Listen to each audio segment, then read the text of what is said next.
senyumnya dulu dong, biar kelihatan kita semuanya dalam kondisi bahagia dan sehat. Batuk ya, sama.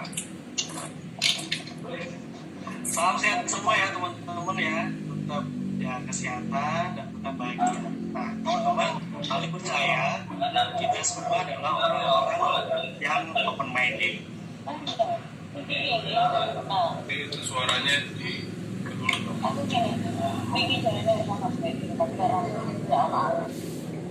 Oke, Malik mute ya. Itu yang bertugas co-host atau host, bila please diperhatiin kalau ada yang bocor. Makanya Ute dari kemarin saya udah bilang, kamu tiap hari kasih aku co-host karena aku lebih aware dengan yang gitu, ya. Oke, silakan lanjut ya, Baik, siap. Oke, balik lanjut ya teman-teman ya. Maaf suaranya agak serak teman-teman. Nah, Malik percaya kita semua adalah orang-orang yang open minded ya teman-teman ya. Nah ini adalah pengingat buat Malik pribadi juga. Kemudian berpikiran terbuka bukan berarti kita harus melakukan semua yang orang katakan kepada kita. Apalagi itu adalah hal-hal yang negatif ya teman-teman ya. Nah, kita tidak harus selalu setuju dengan setiap orang, apalagi ada nasabah yang menolak apa yang kita tawarkan kepada mereka. Tetapi kita perlu mendengarkan dan menghormati apa yang orang lain berikan kepada kita. Apalagi dari seorang leader ya, pastinya kita akan sangat terbantu dan termotivasi, bahkan impian kita bisa segera terwujud dan tercapai ya teman-teman. Maka dari itu, kita dapat memutuskan untuk memberi solusi untuk diri kita pribadi, kemudian kita bisa beri solusi untuk klien-klien kita, mana yang cocok untuk kita dan klien kita atau tidak ya teman-teman ya.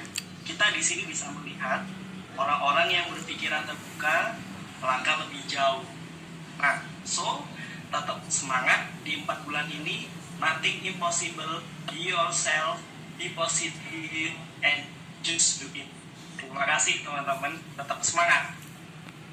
Jadi banyak ada kesulitan-kesulitan yang dialami untuk capai BP, capai champion, capai MDRT gitu ya, capai target apapun lah dari bisnis plan kita di tahun ini. Nah, itu pasti kan pikirannya apa? Circle saya habis, referensi saya habis, hopeless ya, hilang database, nggak bisa gimana cara mengeksekusi ya, pending follow up juga.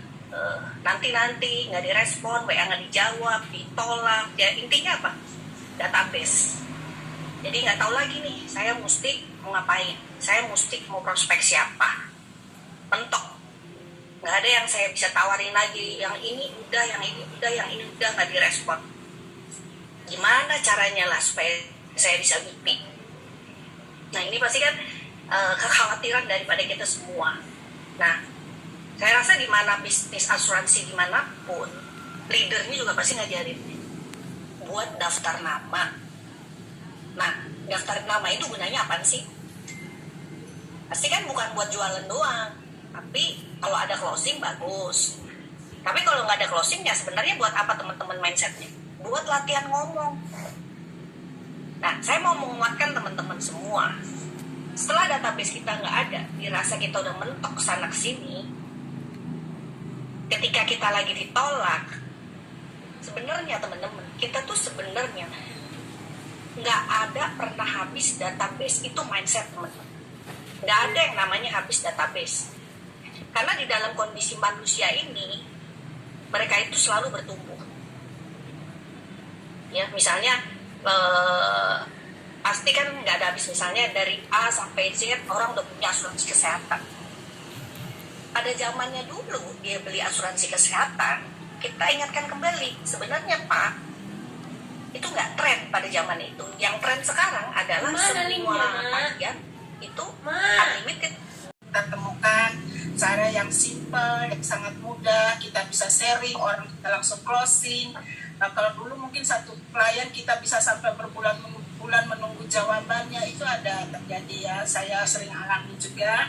Jadi mungkin 5-6 tahun bahkan berpuluh tahun ke belakang saya sering mendapat handling objection, entah itu apa penolakannya, saya juga lupa, tapi mungkin mungkin saat ini sudah terjawab semuanya. Karena setiap saat kita berusaha mencari satu masalah. Bisnis ini kan hanya berbicara tentang mengatasi keberatan. Benar nggak teman-teman? Setiap kita menemukan satu masalah, kita memberikan satu solusi, memberikan satu jawaban. Dan itu aja kuncinya. Iya nggak? Kita kan setiap saat bertemu klien hanya membicarakan sharing produk dan yang berkaitan dengan kebutuhan klien saja kan. Dan tentu teman-teman setiap melakukan sharing sering mengalami penolakan, keberatan. Walaupun sebenarnya klien yang kita datang adalah klien yang benar, klien ideal menurut kita. Apa sih klien ideal itu? Yang saya pelajari itu ada beberapa poin ya. Yang pertama, orangnya mudah ditemuin. Kemudian butuh asuransi. Kemudian punya duit, tidak cacat apa ya, mental atau fisik lah gitu ya. Nah itu yang saya tahu. Jadi dalam apa ya, sebelum kita sharing itu kita apa ya, observasi itu apa ya namanya ya. Nah itu kita sudah melakukan dulu observasi tentang klien yang mau kita temuin. Apakah dia masuk sebagai calon klien ideal buat kita. Tapi tidak menutup kemungkinan juga, walaupun dia adalah klien ideal menurut kita, saat kita sharing, kita masih menemukan juga keberatan-keberatan yang disampaikan oleh klien tadi. Nah, teman-teman, dalam satu hari, misalnya kita mencari satu masalah, kita juga akan menemukan satu masalah.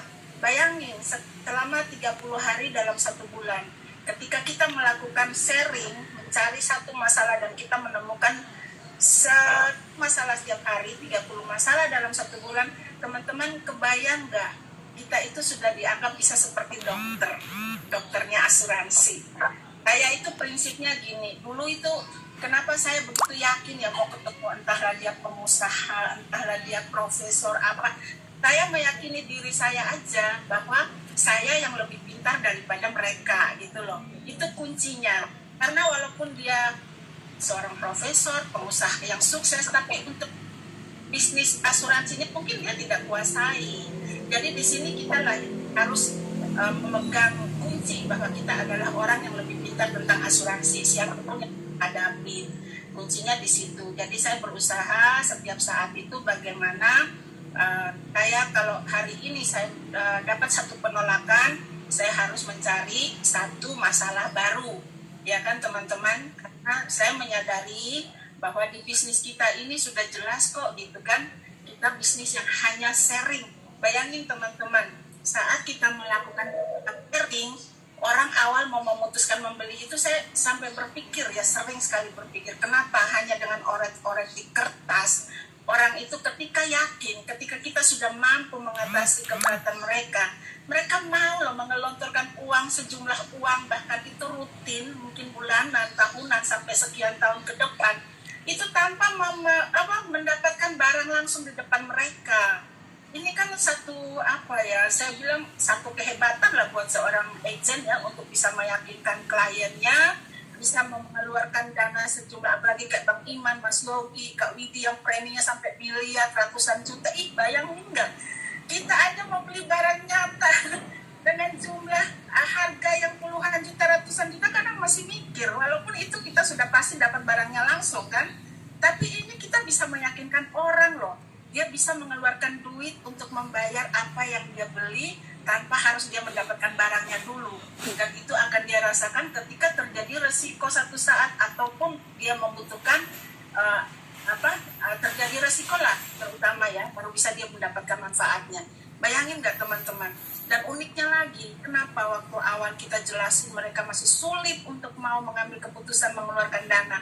Tapi ketika mereka sudah membeli, kewajiban itu malah mereka yang sering rutin membayar gitu kan. Biasanya kan yang agak rese-rese, maaf ya, yang mungkin kecil 300, 500 yang saya alami itu seperti itu, suka ribut, suka komplain, suka macam-macam gitu.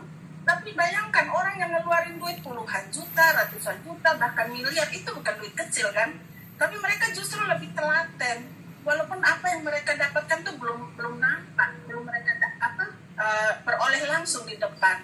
Ini satu keyakinan yang teman-teman harus yakin bahwa bisnis kita ini sebenarnya kalau kita sudah mampu meyakinkan klien kita, ini kuncinya sukses kunci suksesnya cuma di situ. Jadi bisnis kita ini hanyalah bisnis mengatasi keberatan nasabah. Kita hanya mampu menjawab keberatan mereka, itu aja gitu teman-teman. Depan kita nih loh sumber duitnya banyak sekali gitu kan. Kemarin Pak Yogi udah jelasin, memaparkan dengan begitu anunya, orang ini real loh, real. Kita bisa mempunyai income sampai berapa miliar tuh di tahun ketiga atau tahun keempat gitu kan. Nah kenapa kita nggak keluarin potensi kita? Oh iya ya, tanamkan dalam pikiran saya bahwa bisnis ini hanyalah bisnis untuk mengatasi keberatan klien. Jadi kita tidak boleh mundur.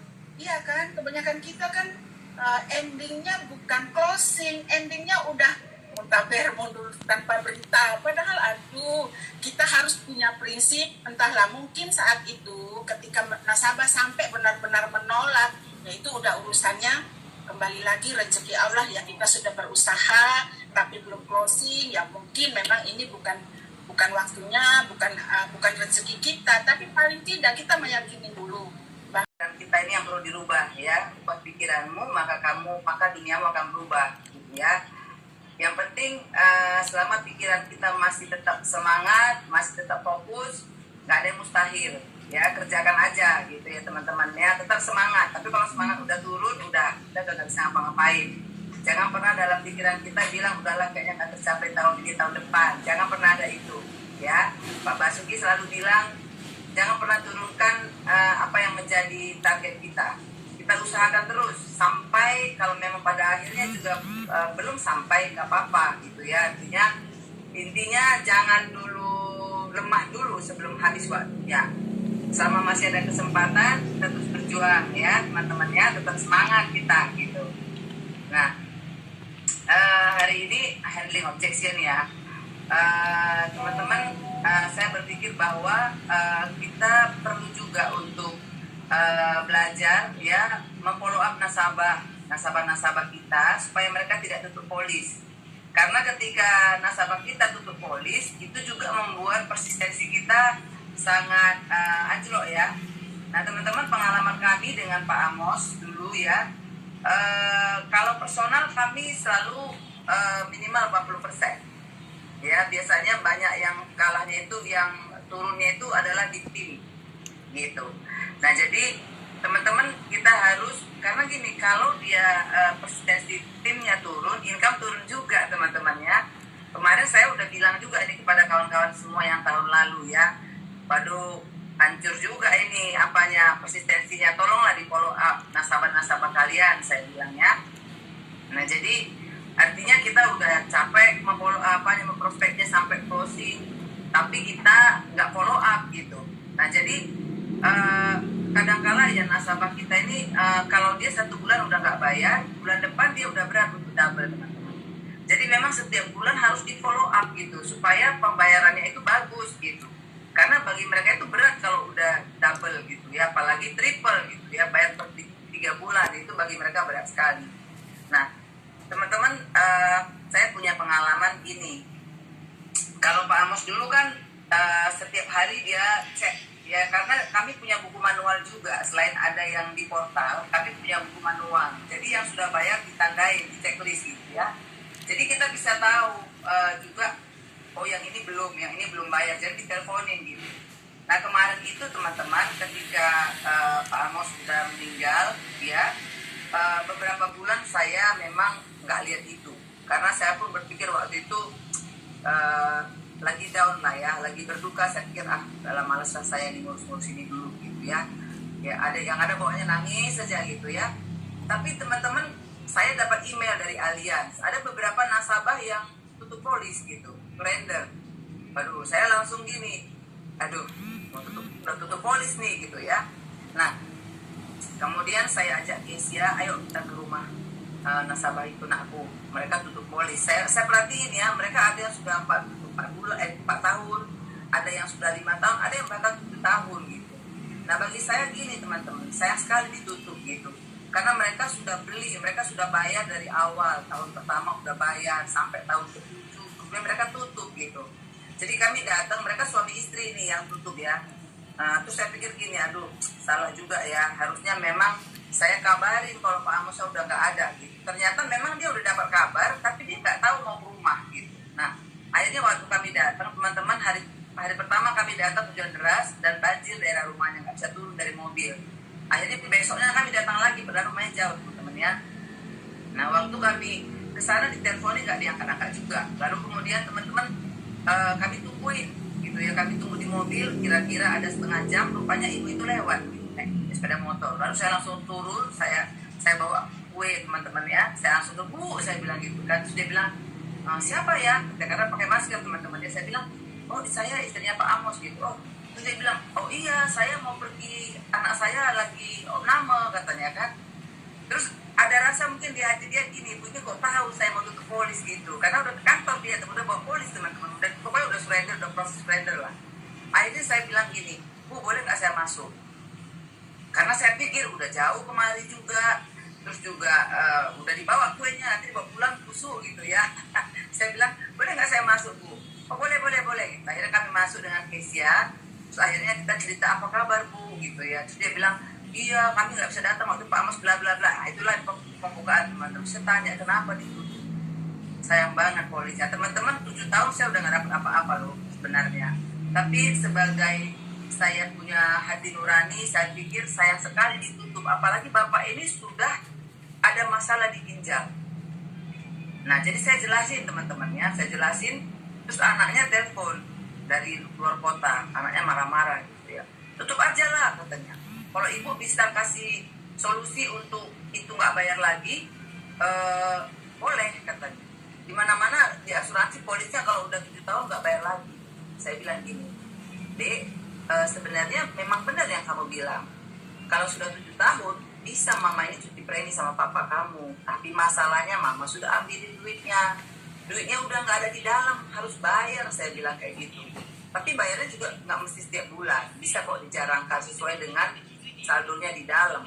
Terus dia bilang, terus ya mungkin dia nggak tahu ya, kalau dia akhirnya ngomong ke mamanya, cuma dia bilang gini, ya kita pinter agentnya aja mah biar dapat komisi gitu ya. Terus mamanya bilang udah nggak dapat komisi Bu ini gitu kan, karena udah 7 tahun. Nah tapi singkat cerita, terus suaminya keluar dari kamar, akhirnya kami ngobrol, terus dibilang sama akhirnya karena anaknya bilang gini, ini gara-gara asuransi nanti papa cepat meninggal gitu kan. Itu mindset yang salah. Saya bilang nggak begitu deh, kalau misalnya soal meninggal itu di tangan Tuhan gitu. Bagian kita adalah kita berusaha untuk hidup sehat, tapi sesehat-sehatnya pun kita kalau sudah waktunya kita pasti pulang. Tapi alangkah sedihnya kalau papa ini pulang atau mama pulang tapi tidak meninggalkan apa-apa. Itu saya bilang. Itu sebenarnya rasa cinta orang tua ke anak-anaknya ketika mereka beli asuransi.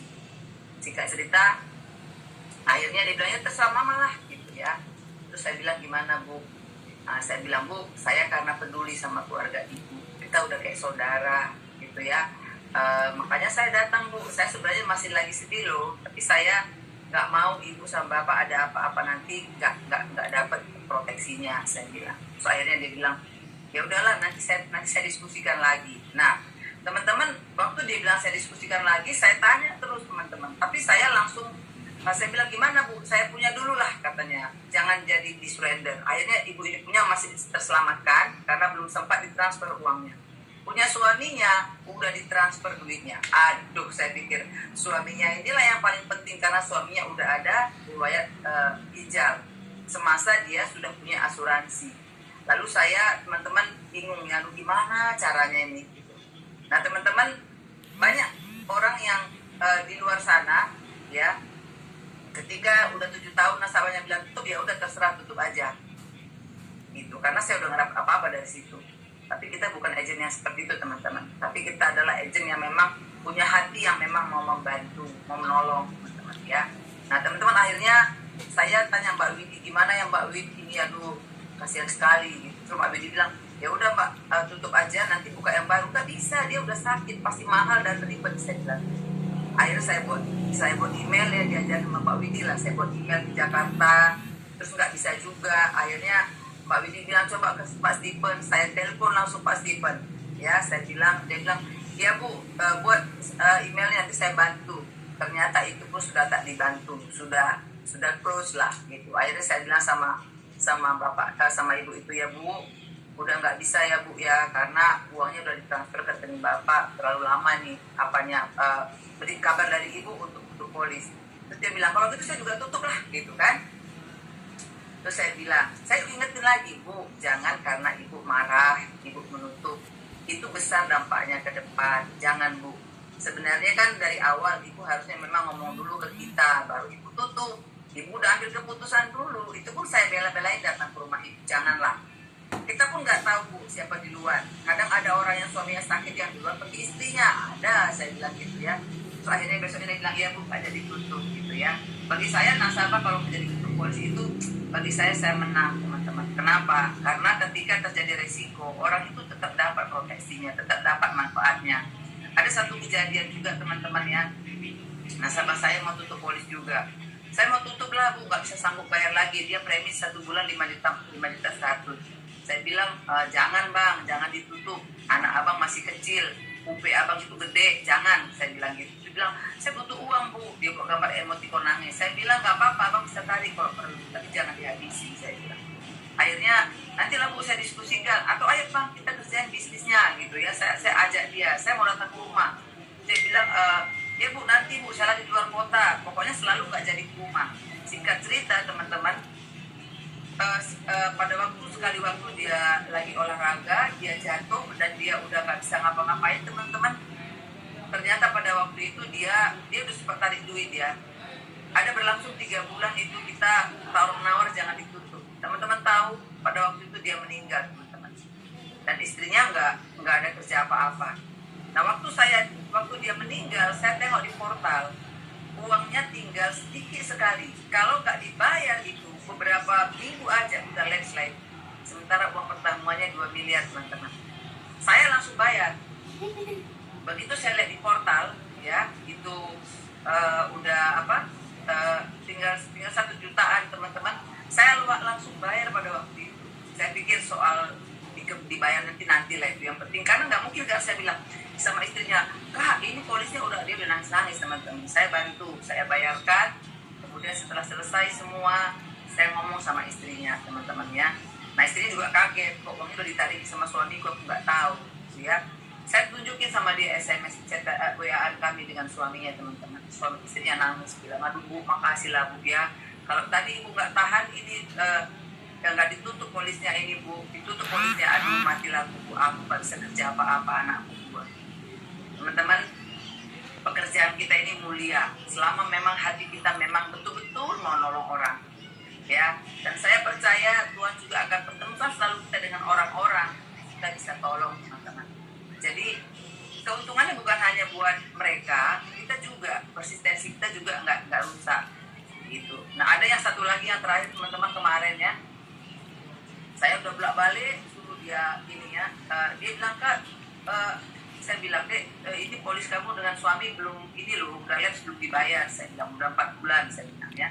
Terus kemudian dia Kak nanti gitu. Saya bilang ayolah, percuma loh kamu punya polis kalau kamu les polisnya nggak akan dibayar kamu. Kamu sama aja dengan orang yang nggak punya polis. Ayolah, saya bilang. Dia suami istri 4 juta 1 bulan teman-teman. Nah kemudian saya udah ulang-ulang ya, karena saya seperti Pak Amos juga, saya mulai lihat satu nama nasabah. Saya tengok mana pembayarannya. Saya kasih waktu lah untuk cek itu teman-teman. Nah akhirnya saya telepon dia bilang iya Kak, nanti Kak. Padahal uangnya banyak karena anaknya sekolah di Australia, di Inggris anaknya. Dia tukang jeruk punya kebun jeruk. Tapi masa segitu ya nggak bisa bayar, berarti kan dia sepele teman-teman. Tiba-tiba teman-teman suaminya sakit itu dia bilang gini, Kak tolonglah pulihkan polis suami saya gitu ya. Secepatnya Kak, saya bercuriga kenapa deh? Iya Kak, suamiku sakit. Waduh, kalau sakit mana bisa dipulihkan ya, karena udah 7 bulan. Ada pertanyaan-pertanyaan yang harus dijawab alien. Saya nggak mau ambil resiko, saya bilang lah nanti saya bilang bisa terjadi apa-apa ya, saya terjadi ribut sama dia. Saya bilang nggak bisa deh, tunggu suami kamu nanti sehat, lalu kita buat surat pemulihan dan kita ada pertanyaan-pertanyaan. Karena nggak bisa bantu, udah langsung sibuk. Saya bilang nggak bisa gitu, karena itu adalah etikanya kayak gitu, kita nggak bisa bohong. Karena kalau kita bohong nanti kita ribut. Saya nggak berani jamin. Kalau tidak sehat, kita buat benar-benar bahwa sekarang kondisinya sakit. Kalau ekstra training nggak apa-apa, sama Mas Tim alias saya bilang. Tahu nggak teman-teman? Kira-kira 1 dia bilang gini, nantilah punya kamu lah pulihkan. Saya bilang, nantilah kak barang mas suami, jangan kamu tunggu-tunggu, kita nggak tahu resiko. Saya bilang. Terus seminggu saya tanya, halo deh, gimana suaminya, udah sehat? Saya bilang kan, maksud saya biar dia follow up gitu teman-teman ya. Dia bilang, udah kak, udah sehat, udah pulang ke rumah Tuhan, udah meninggal teman-teman. Dan sama sekali berarti nggak bisa dapat UP teman-teman. Nah jadi kita memang harus, selain kita prospek ya, kita harus peduli dengan nasabah kita. Kalau ada yang mau tutup polis, jangan cepat-cepat langsung diiakan, apalagi udah nggak dapat komisi, jangan teman-teman. Karena kebaikan-kebaikan yang kita punya, kita harus praktekkan kepada nasabah-nasabah kita, supaya ketika terjadi resiko, mereka merasa ditolong. Saya percaya kakak yang dia harusnya dapat UP 2 miliar, dia bilang saya mau jadi agent, tinggal nunggu ujian teman-teman. Karena apa? Ya dia ngerasa manfaatnya. Padahal waktu awal masuk dia bilang gak ada uang. Tapi ketika Pak Amos bilang jangan bicara gak ada uang, kalian perlu ini, anak kalian masih kecil, jangan kalian pikir gak ada resiko gitu ya, Pak Amos ngomong kayak gitu. Nah, jadi itu teman-teman ya. Jadi mungkin hari-hari ini ada banyak nasabah-nasabah kita yang tutup karena kondisi pandemi teman-teman. Tetapi kita tetap harus, jangan gini, iya sih memang dia namanya pandemi yang gak ada duitnya, gak usah kita pikirin duitnya. Tugas kita membuka pikiran mereka, mengedukasi mereka. Saya selalu bilang, ini harga polis Bapak ini 1 miliar loh Pak. Ini cek kosong. Saat terjadi resiko tinggal tulis tanggal, saya bilang. Ya, tinggal kita ajukan ke alias, itu sudah ada harga 1 miliar. Ya, jadi teman-teman, saya selalu berusaha ya untuk nasabah-nasabah yang mau tutup polis. Kalau saya dapat email, kadang-kadang kan dia nggak bilang kita, udah langsung mau tutup aja kan. Saya langsung follow up teman-teman. Apa masalahnya? Kenapa? Gitu. Saya bantuin supaya mereka jangan tutup polis ya. Itu saja mungkin hari ini teman-teman handling objection-nya, supaya kita berbuat kebaikan di hati kita untuk semua nasabah-nasabah kita ya. Thank you.